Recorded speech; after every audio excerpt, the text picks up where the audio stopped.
Hello friends, welcome back. In this video, I'm going to be going through layering and how you can get realistic results with very few colors, as few as just 3 colors. And I'll be demonstrating the technique using this flower I drew a few days ago. As always, we need to start with an accurate sketch. I've got a video explaining how to get an accurate sketch all the time, and I'll put a link to it in the description. You can always check it out. Always use the needed eraser to dab out some extra graphite from the outline to make it as light as possible, because having a strong outline can take away from the realistic look we want to achieve. So I'll be doing this with the Prismacolor Premier pencils, and the 3 colors I'll be using are Spanish orange, orange and poppy red. So basically a yellowish orange, a regular orange and a bright red. So we start with the base layer. This is the lightest color we can isolate in the region we are shading.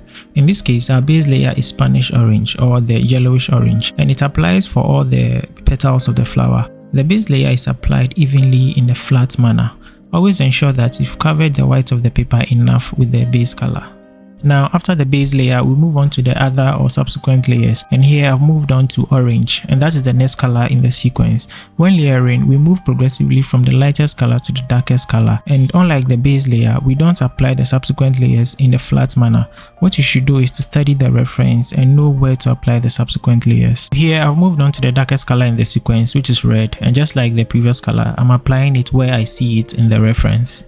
This exact sequence of layering is applied to the entire flower, moving from the lightest color to the darkest color. So one thing I always talk about with this method is the type of paper to use. I believe the best type of paper to use when layering is paper with a moderately rough texture. Now I know a lot of artists also prefer to use smooth paper. However, I've always felt the result you get when you use rough textured paper is always a little more realistic.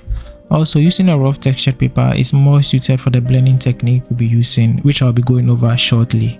Generally, I prefer the Strathmore Bristol paper with vellum surface.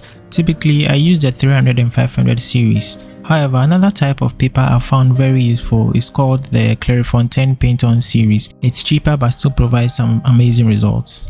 Now here you can see I'm actually done with the petals of the flower, so the next thing to do is to blend.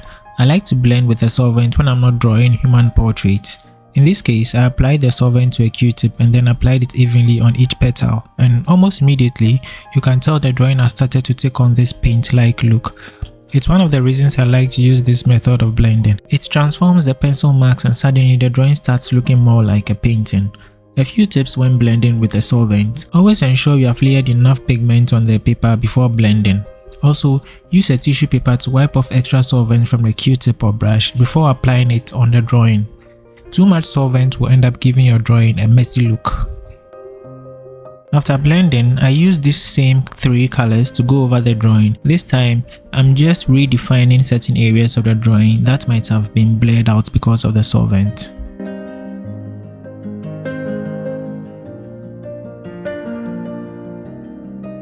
After, I do a second round of blending. Now, this is not as complicated as it may sound. Typically, for every drawing, I do 2 rounds of blending. This is to make sure the drawing looks more realistic, because the more blending you do, the more chance you have at making the drawing look more realistic. I then go over one last time with the pencils, and here I'm more concerned about details, highlights and shadows. So at this stage, I make sure the light regions are as light as they should be and the dark regions are also as dark as they can be. I use the white colored pencil to pick out the highlights. So here you can see I'm picking some highlights along the tips of the flower with the white pencil.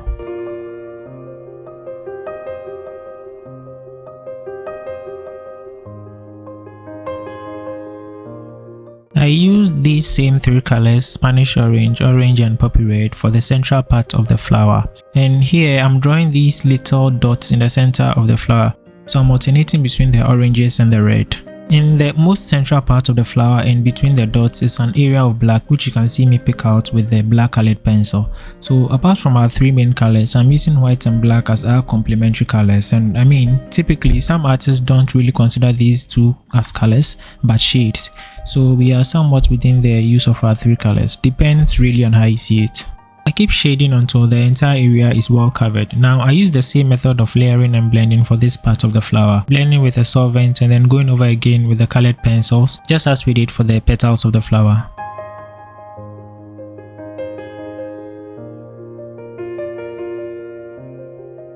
If you are a beginner or an intermediate learner with colored pencils, I've got a free guide for you to help you grasp the concept of colored pencil art more easily.